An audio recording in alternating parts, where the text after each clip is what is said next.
Assalamualaikum warahmatullahi wabarakatuh. Perkenalkan kami dari grup C, sesi C2 dari Paralse. Di sini kami akan menjelaskan tentang modul mikroskopis. Sebelumnya perkenalkan nama saya Samsa Bakti Fordini, NPM 110. Perkenalkan, nama saya Parita Hasana, NPM 111.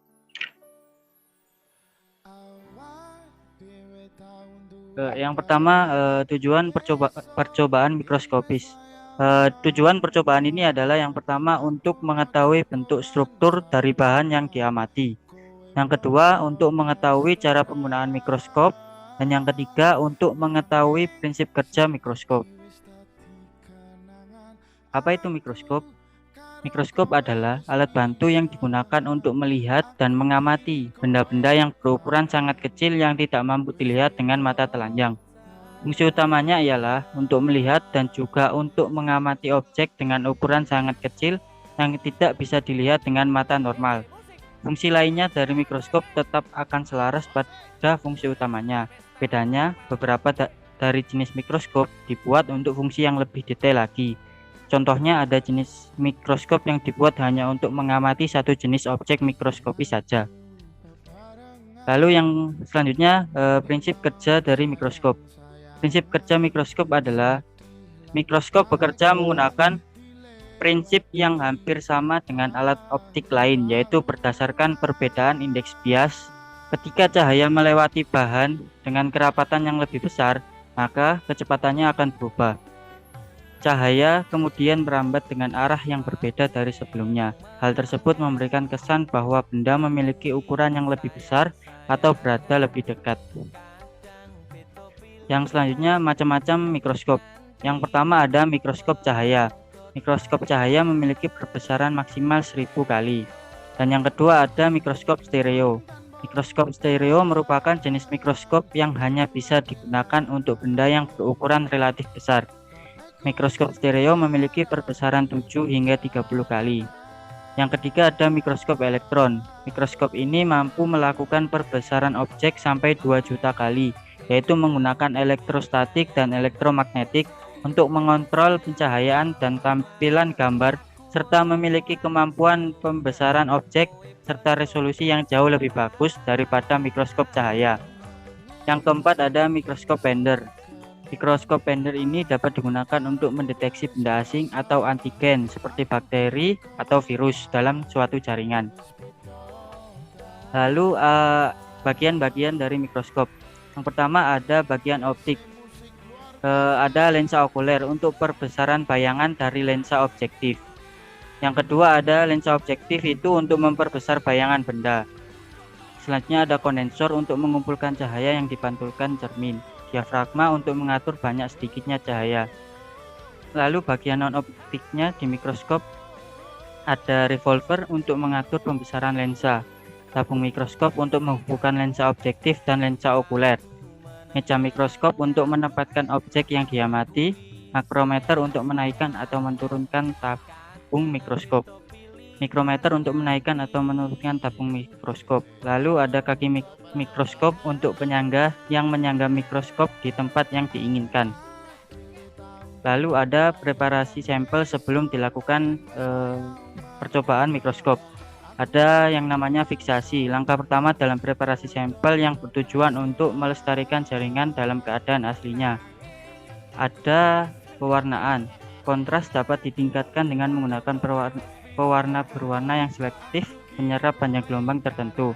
Lalu ada pencucian. Setelah pewarnaan tadi dicuci dengan beberapa larutan buffer khusus, seperti pencucian dalam suling ganda air atau dalam larutan amonium asetat 1%. Lalu ada dehidrasi. Setelah memperbaiki dan mencuci spesimen, dehidrasi dengan jumlah alkohol. Dehidrasi paling baik dilakukan dibentuk dalam botol leher lebar tertutup untuk mengakomodasi filter. Lalu ada morfologi suatu bakteri. Morfologi mikroskopik adalah karakteristik bakteri yang dilihat melalui pengamatan di bawah mikroskop. Nah, ini ada bentuknya. Yang pertama ada bentuk kokus atau bisa dibilang sferis, tidak bulat betul. Lalu yang kedua ada bentuk batang panjang dan batang pendek. dengan ujung datar ataupun lengkung. Lalu ada bentuk lengkung atau spiral. Bentuknya itu seperti bentuk koma, bentuk spiral, ataupun bentuk spirochaeta. Lalu Selanjutnya ada perbesaran mikroskop.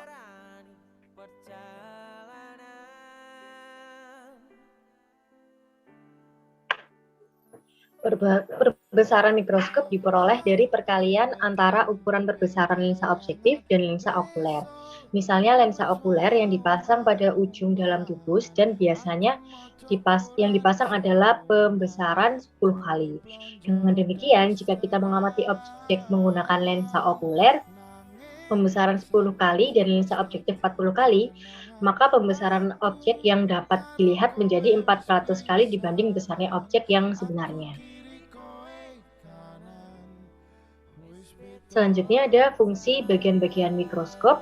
Yang pertama ada kaki mikroskop, di mana kaki ini berfungsi untuk menopang dan memperkokoh kedudukan mikroskop.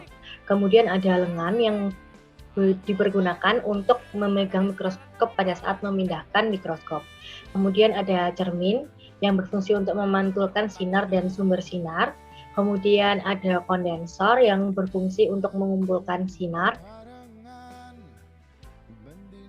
Selanjutnya ada diafragma yang berfungsi untuk mengatur banyaknya sinar yang masuk dengan mengatur bukaan iris. Kemudian ada meja preparat yang digunakan untuk tempat meletakkannya objek atau preparat yang akan dilihat. Kemudian ada lensa okuler berfungsi untuk bayangan objek. Kemudian tabung mikroskop untuk tempat melekatnya lensa objektif.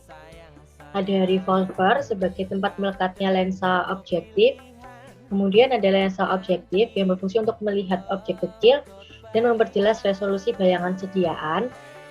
Kemudian ada klip atau penjepit objek untuk memastikan preparat pada posisi stabil dan memudahkan pergerakan preparat.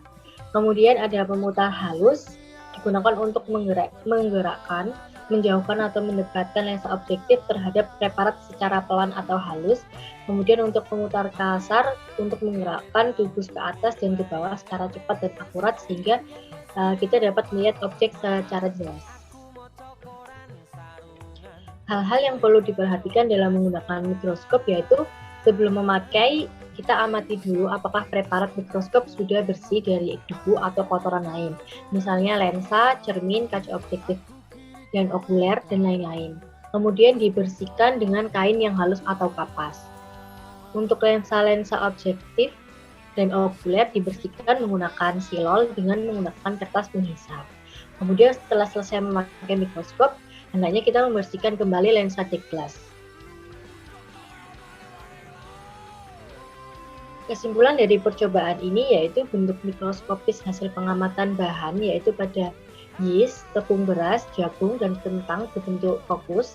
Kemudian air got berbentuk tak beraturan, untuk kapuk dan kapas berbentuk serabut, dan bawang merah berbentuk rapi seperti bata.